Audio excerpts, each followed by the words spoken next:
هل جزاء الإحسان إلا الإحسان.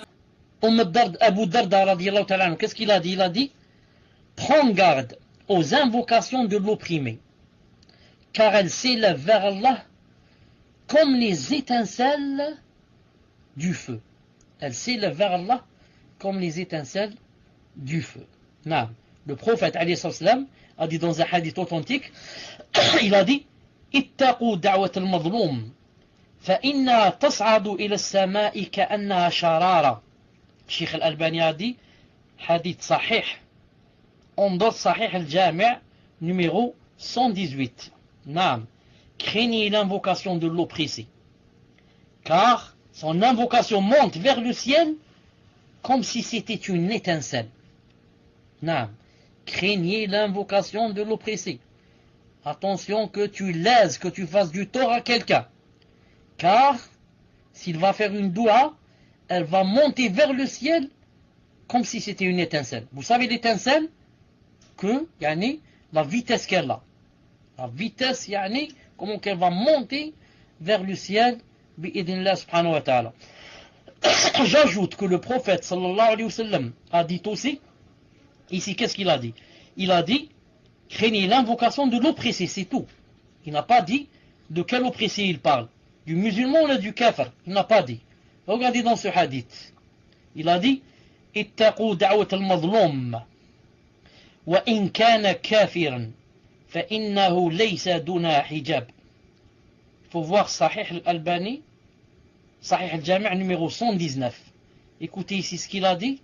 Écoutez ici ce qu'il a dit. Craignez l'invocation de l'oppressé, même s'il est mécréant. Elle n'a pas de voile devant elle. Non. Craignez l'invocation de la personne à laquelle tu fais du mal et du tort, même si cette personne est mécréante, car sa doua, rien ne l'empêche qu'elle soit exaucée. Il n'y a aucun voile qui va la, disons, ne va pas la laisser monter, non, pour qu'elle soit exaucée. Donc il n'y a pas de voile. Elle va monter vers Allah subhanahu wa ta'ala, il va être exaucé. Donc attention à ceux qui disent que celui-là c'est un mécréant. Qu'est-ce qu'il va faire? Laisse-le qu'il fasse des doigts jours et nuits, c'est pas accepté. C'est un kafir. Il croit même pas en Allah. Il croit même pas en Allah et il fait des doigts contre moi. Laisse-le faire. C'est pas accepté. C'est pas accepté. Tu as entendu le hadith. Il est sahih, numéro 119 dans Sahih al-Jami'. Naam. Et dans un autre hadith, il a montré pourquoi. Il a dit ici, ittaqu da'wat al-mazlumi wa in kana kafiran, fa innahu laysa duna hijab. وله شاهد بلفظ دعوة المظلوم مستجابة وإن كان فاجرا ففجوره على نفسه. Hadith Hassan. Mukhtasar Silsila Sahiha 767. Ça donne à peu près en ce sens. Naam. Craignez l'invocation de l'oppressé, même s'il est mécréant, car elle n'a pas de voile. Et dans une autre version, l'invocation de l'oppressé est exaucée, même s'il est pervers, car sa perversité, c'est contre lui. Le fait qu'il soit pervers, ça c'est contre lui. Ça joue pas pour lui, ça joue contre lui. Mais lui, quand il fait une doua pour Allah subhanahu wa ta'ala, le fait d'avoir été oppressé, Allah ta'ala lui exauce. Allah ta'ala lui exauce, c'est quoi? C'est doua. Donc je dis et je répète, attention à ceux qui croient que Allah subhanahu wa ta'ala n'exauce pas le mécréant et ils vont lui faire du tort et le voler ou bien l'insulter ou bien je ne sais pas quoi. Ils disent celui-là il peut faire des doigts, ça compte pas. D'ailleurs peut-être même que certains vont te citer quelque chose par exemple du Coran ou bien du Sunna, comme quoi la doua, l'invocation du mécréant n'est pas acceptée. Regardez par exemple celui qui va dire cette chose. Regardez. Il va te dire, Allah Ta'ala dit dans le Coran, وَمَا دُعَاءُ الْكَافِرِينَ إِلَّا فِي ضَلَالٍ. eh bien priez, faites des doigts. Ensuite il a dit, et l'invocation, les doigts des mécréants n'est qu'aberration. Dalal. Aberration sur aberration. Donc c'est pas accepté. Priez, faites des doigts. L'invocation des mécréants n'est qu'aberration. وَمَا دُعَاءُ الْكَافِرِينَ إِلَّا فِي ضَلَالٍ. C'est pas accepté. Sourate Ghafir, verset 50. Qu'est-ce qu'on va répondre à cela? Tu as cité un verset. Tu as dit que Allah Ta'ala dit l'invocation des mécréants n'est qu'aberration, n'est pas acceptée. Tu lui dis, mais Al-Sunnah wal-Jama'a, ils expliquent le Coran de différentes façons. Entre autres, ils expliquent le Coran avec quoi? Avec le contexte. Donc toi tu as cité ce verset, masha'Allah. Mais c'est quoi le contexte de ce verset? Pourquoi Allah Ta'ala a dit eh bien priez et l'invocation des mécréants n'est qu'aberration? Pourquoi a-t-il dit ça? Qu'est-ce qui s'est passé avant ce verset? Alors écoutez ce que a dit Allah subhanahu wa ta'ala. Il a dit وَقَالَ الَّذِينَ فِي النَّارِ لِخَزَنَةِ جَهَنَّمَ ادْعُوا رَبَّكُمْ يُخَفِّفْ عَنَّا يَوْمًا مِنَ الْعَذَابِ. Comment ça s'est passé? Il a dit, et ceux qui seront dans le feu diront aux gardiens de l'enfer, faites des doigts pour votre Seigneur afin qu'il nous allège un jour de notre supplice. Donc ceux qui sont en enfer, quand ils sont rentrés en enfer, là c'est trop tard, les portes sont fermées de l'enfer, ils ne peuvent plus supporter, ils disent aux gardiens de feu, l'enfer a des gardiens, ils leur disent, faites des doigts à votre Seigneur pour qu'il allège de nous un jour. Vous savez ce qu'ils ont dit? Un jour. Ils n'ont pas dit pour qu'il nous fasse sortir de l'enfer. C'est pas possible. Mais ma'alish, un jour, 24 heures seulement, si c'est possible. Qu'il allège de nous seulement. C'est pas il arrête le supplice. Non, il allège, c'est tout. Alléger. Si la température du feu est de 1000, qu'il la rende 800. 800 degrés au lieu de 1000. C'est un exemple. Bon, donc, ce sont ceux qui sont en enfer qui ont demandé aux gardiens de faire des doigts pour que Allah subhanahu wa ta'ala allège. Voilà la réponse. Écoutez la réponse. قالوا أولم تكن تأتيكم رسلكم بالبينات قالوا بلى قالوا فادعوا وما دعاء الكافرين في ضلال.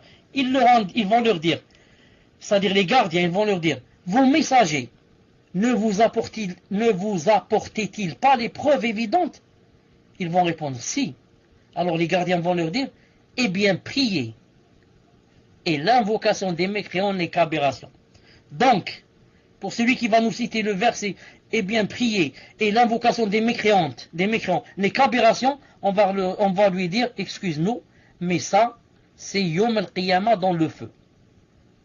Tandis que maintenant, dans notre vie, on a le hadith sahih du prophète sallallahu alayhi wa sallam qui dit que, attention, fais garde à l'invocation de l'oppressé, même s'il est kafir.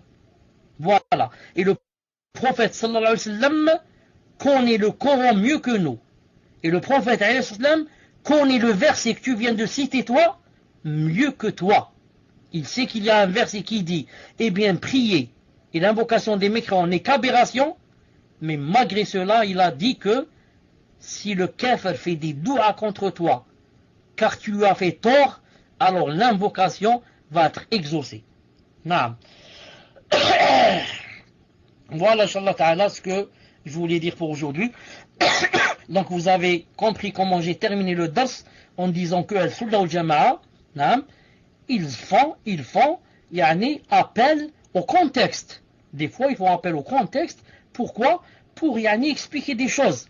C'est pas ils prennent comme ça des versets, des hadiths et ils frappent n'importe où et ils les citent n'importe comment. C'est un peu comme si quelqu'un va nous dire que le prophète sallallahu alayhi wa sallam, par exemple, a dit que ce n'est pas bien de jeûner quoi?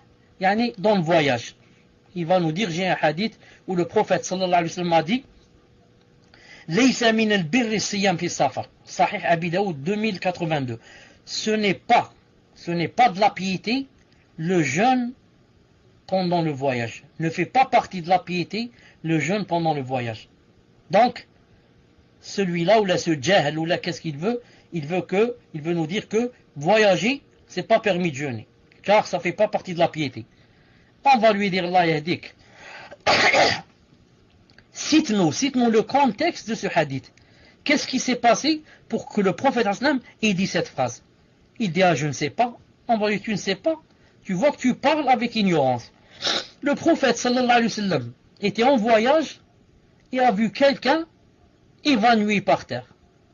Il a dit, celui-là, qu'est-ce qu'il y a? Les gens en train de l'ombrager, de lui jeter de l'eau sur lui, etc. Il a dit, qu'est-ce qu'il a celui-là? Il lui a dit, il a jeûné, il n'a pas supporté. Il tombe évanoui. Il a dit, alayhi salam, il a levé, etc. Et après il a mangé, il a dit, ce n'est pas de la piété, le jeûne pendant le voyage. Ça veut dire quoi?